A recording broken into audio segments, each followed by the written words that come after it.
Voilà, pour aller plus loin sur la situation peu reluisante des barrages au Burkina Faso, nous recevons le président du comité national des barrages du Burkina Faso, M.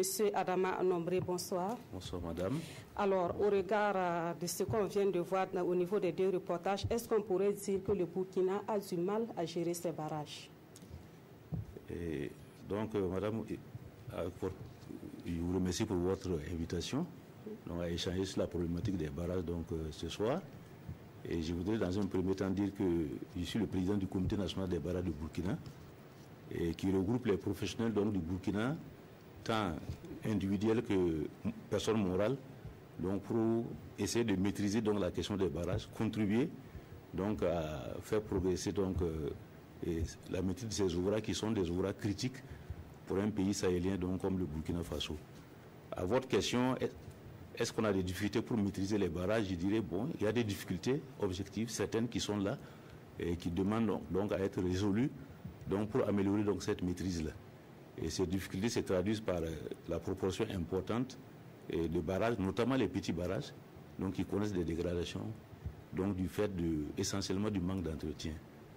Justement, c'est la question que j'allais vous poser en tant que spécialiste. À quelle explication vous donnez à ces dégradations qu'on constate de plus en plus au niveau de nos barrages? Bon, il faut dire que les barrages sont des infrastructures, très importantes.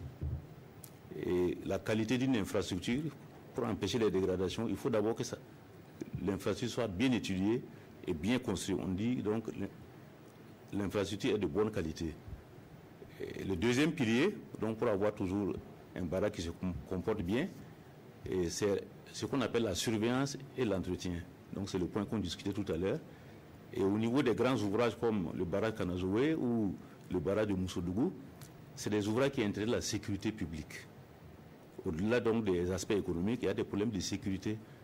Parce que c'est des barrages qui ont au moins 30 mètres, qui ont au moins 25 mètres. Ça veut dire que vous avez surélevé l'eau du lit de la rivière sur une hauteur de 25 mètres, pour stocker l'eau, pour les usages économiques, et en même temps, cette eau représente un danger. Si ça ne tient pas. Il y a également des problèmes de sécurité. Pour ces problèmes de sécurité, on met ce qu'on appelle des plans de sécurité et d'alerte. Parce que quel que soit ce que vous faites, il y a toujours un domaine d'ignorance qui est important que vous ne maîtrisez pas. Le risque résiduel demeure. Et pour faire face à ce risque résiduel, on essaie de faire en sorte, même s'il y a une rupture, qu'il n'y ait pas de catastrophe, notamment que ça n'emporte pas les vies humaines, essentiellement. Alors, on va revenir sur les solutions vers la fin de cet entretien. Oui. Qu'en est-il de la responsabilité véritable des entreprises qui sont chargées justement de construire ces ouvrages-là? Est-ce que les travaux sont toujours faits dans le respect des règles de l'art? Oui, bon, je dirais que les entreprises ne sont pas les seuls acteurs dans la filière. Et le barrage doit être étudié. Il est étudié par des bureaux d'études. Et il est construit par des entrepreneurs. Et il est maintenu par ce qu'on appelle un exploitant ou un gérant. Et au niveau de la conception d'abord, ce sont les bureaux d'études qui sont intéressés. Et au niveau des bureaux d'études, il y a une vingtaine d'années, le gouvernement avait mis une institution en place qui s'appelle l'Office national des barrages et de l'irrigation. Et c'est cet office essentiellement qui puisait ces ouvrages-là. Et avec l'adoption du libéralisme et du pass dans les années 90, il y a eu presque le tout privé. Donc ce sont les entreprises privées maintenant qui font un peu ces choses. Ce qu'on peut constater, c'est la faible capacité de ces entreprises et également de ces bureaux d'études. Et faible capacité parce que il est plus facile à l'État d'avoir un organisme où on concentre beaucoup d'ingénieurs, beaucoup de techniciens pour créer l'intelligence collective, pour donner les ressources, et qu'à des entreprises privées qui commencent, qui démarrent, d'avoir les compétences et les ressources immédiatement.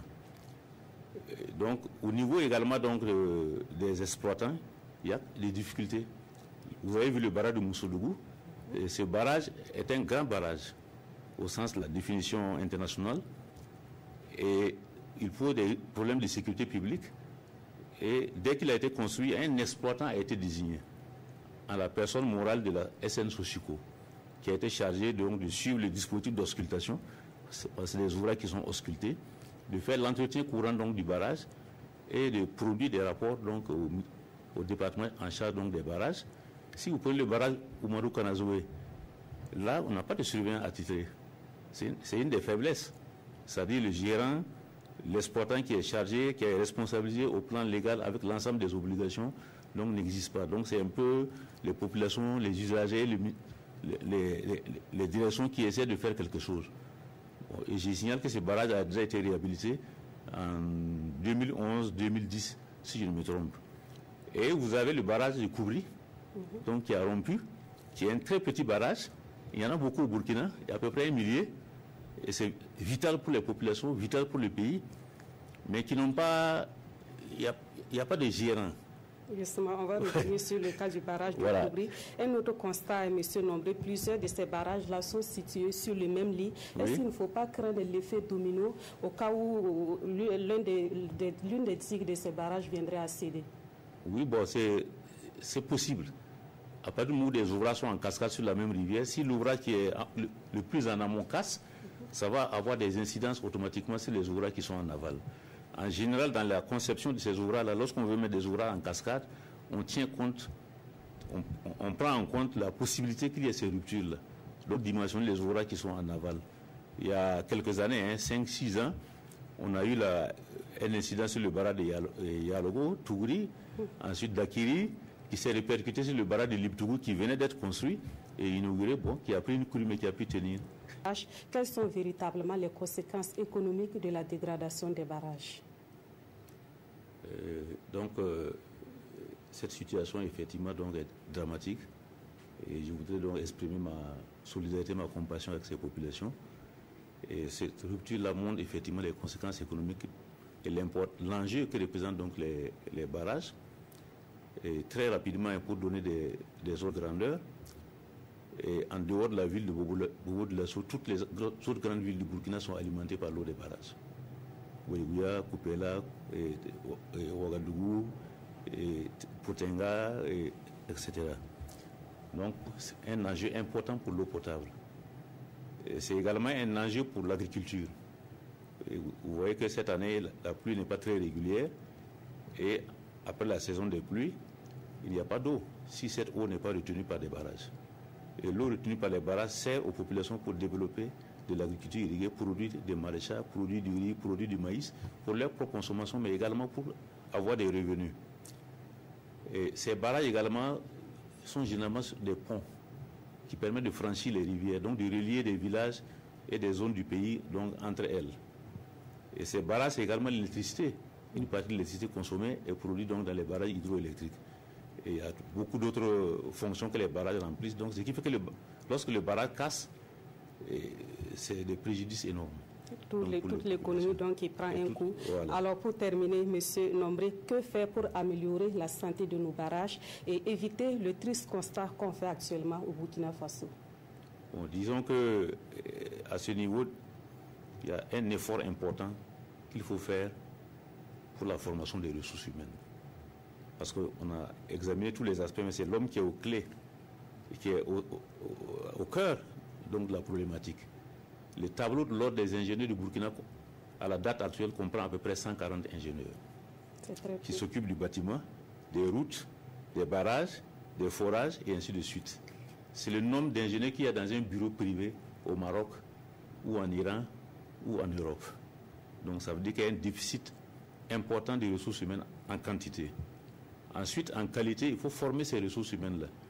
Donc, parce qu'on a parlé d'entretien, on a parlé d'études, on a parlé de construction, c'est des spécialités. Il faut produire ces ressources-là. Et je reviens sur un point important, c'est également le manque de régie au niveau de notre pays. Parce que ça a été un changement idéologique. On a dit tout marché, tout privé, mais en vérité, bon, si vous prenez la plupart des grands États dans le monde, les barrages sont gérés par des administrations publiques. Vous prenez les États-Unis, c'est le corps des ingénieurs de l'armée américaine, c'est le génie militaire qui gère 33% du parc des barrages. Donc ça veut dire qu'il faut également que l'État intervienne. Nous sommes un pays jeune qui se construit. On a besoin que l'État serve de locomotive. Parce que la plupart des privés qui travaillent aujourd'hui, c'est avec les ressources humaines formées par l'État au temps de l'ONBI. Donc Ça veut dire qu'il y a un effort à faire à ce niveau. Et ce n'est pas fini. Au plan institutionnel, il y a le problème de la responsabilité. C'est fondamental. Vous voyez, les populations connaissent l'importance de ces ouvrages-là. Dans le cas de Koubri, j'ai lu dans la presse, quand la fissure a commencé à se présenter, elles sont allées elles-mêmes pour combler ça. Ça veut dire qu'elles sont mobilisées, elles sont conscientes. Et s'il y a un chef d'orchestre qui est capable d'organiser ça, il peut les mettre en mouvement donc, pour s'occuper de ces ouvrages-là. Et je voudrais également profiter de votre tribune parce qu'il y a un point qui me semble très important. Oui. On a une vingtaine de grands barrages au Burkina. On a Bagré, on a Kompianga, c'est les deux plus grands. Et c'est comme une centrale nucléaire. C'est-à-dire que ce barrage est rompu, il n'y a pas eu de perte en vie humaine. Mais si vous avez des ruptures sur ces genres d'ouvrages, ça sera autre chose. Donc il faut des plans de sécurité, des plans d'alerte pour gérer les risques résiduels, même s'ils sont bien entretenus. Parce que le domaine d'ignorance de l'homme est toujours là. On ne connaît pas tout, même si on prend toutes les précautions. Merci beaucoup, M. Adama Nomré, pour tous ces éclairages. Je rappelle que vous êtes le président du Comité national des barrages du Burkina Faso.